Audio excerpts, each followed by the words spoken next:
கண்ணுக்கு முன்னால் அழிகிறதை நம்மால் பார்க்க முடியும். தவேகாவிற்கு செல்வது இது துவக்கமாகத்தான் பார்க்க முடியும். அதிமுக காரர்கள்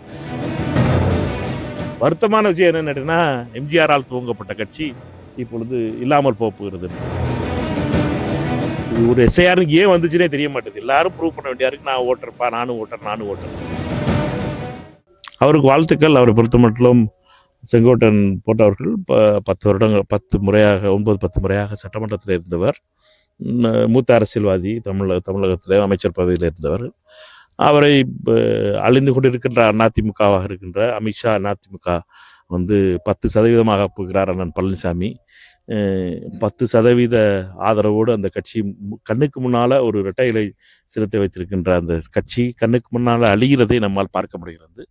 அந்த அழிவினுடைய ஒரு பகுதியாக தான் அந்த செங்கோட்டையன் அவருடைய நீக்கமும் அவர் தாவேகாவிற்கு செல்வதுமாக பார்க்க முடியுது.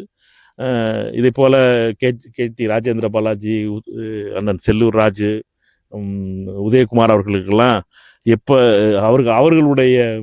அவர்களுடைய காலங்கள் எப்பொழுது அவர்கள் என்ன செய்ய போகிறார்கள் என்பதும் ரொம்ப மிக விரைவில் நம்ம எல்லாரும் கண்ணுக்கு தெரியும் நினைக்கிறேன்.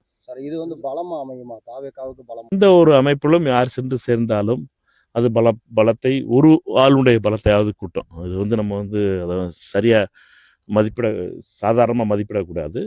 அதை மதிப்பிட்டால் என்றால் அது திரு பழனிசாமி போன்றவர்கள் மட்டும்தான் அப்படி தவறான மதிப்பீடு செய்ய முடியும். இது வரைக்கும் கிட்டத்தட்ட ஒரு 60 தலைவர்கள் அதிமுகவிலிருந்து ஜெயலலிதா அம்மையார் மறைவுக்கு பின்னால் கட்சி விட்டு போயிருக்காங்க. அந்த கட்சி கண்ணுக்கு முன்னாடி சுருங்கிட்டு வர்றதை பார்க்க முடிச்சு. நடந்த பாராளுமன்ற தேர்தலில் 21% வாங்கினாங்க. இந்த தடவை 10% வந்துடுவாங்க சட்டமன்ற தேர்தலில். அது அமித்ஷா அவர்களுடைய கண்ட்ரோலில் வச்சு அமித்ஷா அதிமுக என்ற கட்சியை, ஜெயலலிதா அவர்களுடைய கட்சியை, எம்ஜிஆர் அவர்களுடைய கட்சியை கண்ணுக்கு முன்னால் அளிக்கின்ற பொறுப்பை அமித்ஷாவும் குருமூர்த்தி அவர்களும் ஏற்றுக்கொண்டு அதை செய்து கொண்டிருக்கிறார்கள். இதில் நடுவில் வந்தது தாவேகா. அதனால தாவேகாவிற்கு எல்லாரும் சொல்றாரு, இவர்கள் செய்ய நினைச்சது சதி என்பது அதிமுகவை அழிச்சு பாஜகவாக்கணும்னு நினைச்சாங்க. நடுவில் தாவேகான்னு ஒரு கட்சி வந்தோடனே எல்லாரும் தாவேகாவுக்கு போக ஆரம்பிச்சிருக்காங்க. இது துவக்கம் தான். என்னைய பொறுத்த மட்டும் தாவேகாவிற்கு செல்வது இது துவக்கமாகத்தான் பார்க்க முடியும். அதிமுக காரர்கள், பல அதிமுக காரர்கள் தாவேகாவிற்கு செல்வார்கள் என்பதில் எந்த ஒரு சந்தேகமும் கிடையாது. அவர்கள் பண்ணிட்டார்ல. அமித்ஷா அவர்கள் பழனிசாமி அவர்களை மிரட்டியா உருட்டியான்னு தெரியாது, கூட்டணி வச்சு மார்ச் மாதம் செஞ்ச கூட்டணி கிரவுண்டில் ஒர்க் ஆகலை. மக்களை பொறுத்த மட்டும் அந்த கூட்டணியை ஏற்றுக்கலைங்கிறது புரிஞ்சிருச்சு. ஆனால் பழனிசாமி அவர்களை பொறுத்த மட்டும் பணம் கொடுத்தா ஓட்டு போட்டுருவாங்க, 1000 ரூபா ஓட்டு கொடுத்தோம்னா ஓட்டு போட்டுருவாங்கங்கிற அந்த தத்துவத்தின் அடிப்படையில் அண்ணன் பழனிசாமி அவர்கள் தொடர்ந்து தன்னுடைய பொருளாதாரத்தை, தன்னுடைய அரசியலை நடத்தி வருகிறார். அந்த அரசியல் தமிழ்நாட்டுக்கு ஒத்து வராது என்பது மிக தெளிவாக தெரிகிறது. திரு விஜய் அவர்கள் கட்சி ஆரம்பித்ததற்கு பின்னாலே இந்தியா கூட்டணிக்கு எதிர்ப்பாக யாரெல்லாம் இருக்கார்களோ அவர்களாம் ஒன்று சேர்வது என்பதும் மக்களுடைய போக்கு என்பதும் கூடிக்கிட்டு வருது. இதில் ஒரு மகிழ்ச்சியான விஷயம் என்ன கேட்டால் பாஜக கடகாலியாகிறது. வருத்தமான விஷயம் என்ன கேட்டீங்கன்னா, எம்ஜிஆரால் துவங்கப்பட்ட கட்சி இப்பொழுது இல்லாமல் போகிறது என்பது. இதுக்கு நடுவில் என்ன நடக்கும் என்பது நாம் பொறுத்திருந்து தான் பார்க்க முடியும்.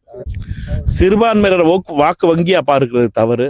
சிறுபான்மையினரை வாக்கு வங்கியாக பார்ப்பதோ அல்லது தாழ்த்தப்பட்ட பிற்படுத்த மக்களை எல்லாருக்கும் உரிமை இருக்கு வாக்களிப்பதற்கு. யார் அவர்களுக்கு பாதுகாவலராக இருப்பார்களோ அவர்களுக்கு வாக்களிப்பார்கள்.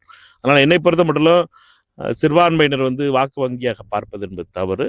அது யாருக்கு நல்ல செய்கிறார்களோ அவர்கள் வாக்களிக்கக்கூடிய உரிமை அவர்களுக்கு இருக்கிறது.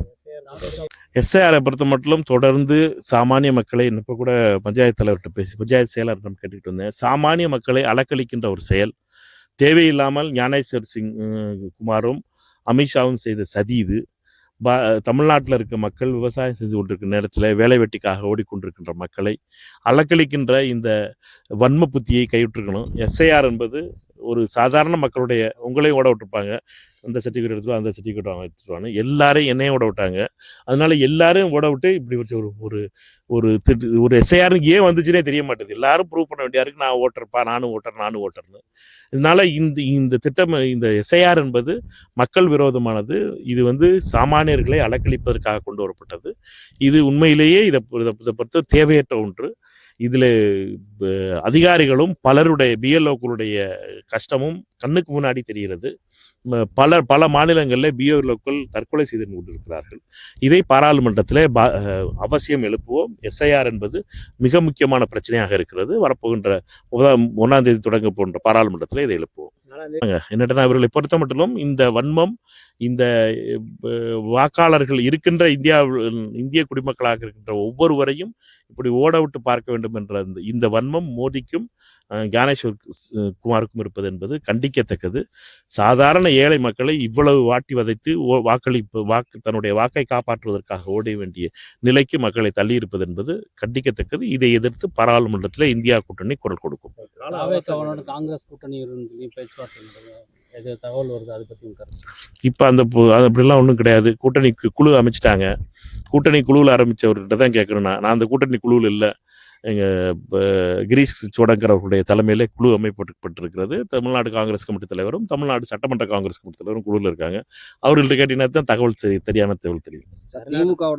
இருக்கிறது மல்லிகார்ஜுன் கர்கே அவர்கள் குழு அமைத்திருக்கார். கிரீஷ் சோடங்கர் தலைமையில் இந்த குழு கூட்டணி கட்சிகளோடு பேசும் என்று சொல்லியிருக்கிறார்கள்.